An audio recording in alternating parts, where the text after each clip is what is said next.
Welcome to வானவில் எண்ணங்கள். இந்த வீக்கெண்டோட ஒரு குட்டி மினி விலாக் பார்க்கலாங்களா? ஒரு வீக் ஆரம்பிச்சதுனாவே ஏதோ ஸ்விட்சை போட்ட மிஷின் மாதிரி ஓடிக்கிட்டே தாங்க இருக்கிறதா இருக்குது. அந்த அன்னைக்கு காஃபியை குடித்தோமா குடிக்கலையாங்கிற ஒரு நினப்பு கூட இருக்காது.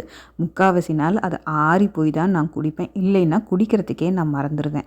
இந்த வீக்கெண்டு மட்டும்தான் ரொம்ப ரிலாக்ஸ்டாக ஒரு காஃபியோ டீயோ போட்டுட்டு அதுக்கப்புறம் இந்த பிளைண்ட்ஸை வந்து ஓப்பன் பண்ணிவிட்டு, எனக்கு இங்கே பக்கத்தாலேயே ஒரு மரம் இருக்குங்களா, பார்க்குறதுக்கே ரொம்ப க்ரீனரியாக ரொம்ப செழுமையாக இருக்குங்களா, அதை பார்த்துக்கிட்டு ரொம்ப ரசித்து அந்த காஃபியோ டீயோ குடிப்பேன்.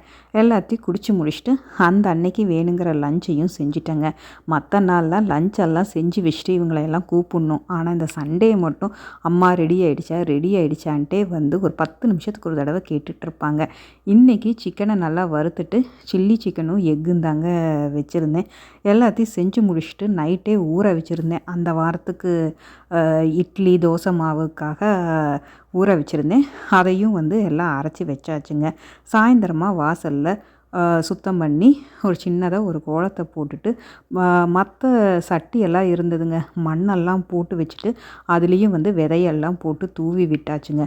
10 நாளைக்கு முன்னாடி வந்து ஒரு வீடியோ போட்டிருந்திருப்பேன். இந்த மாதிரி சட்டிலாம் வந்து விதையெல்லாம் நைட்டே ஊற வச்சு பதிய வச்சுருந்தேன் இல்லைங்களா, அதுவுமே இப்போ நல்லா முளை வந்துருச்சுங்க. ஓகேங்க, அடுத்த வீடியோவில் பார்க்கலாம். வாழ்க வளமுடன், வாழ்க வையகம்.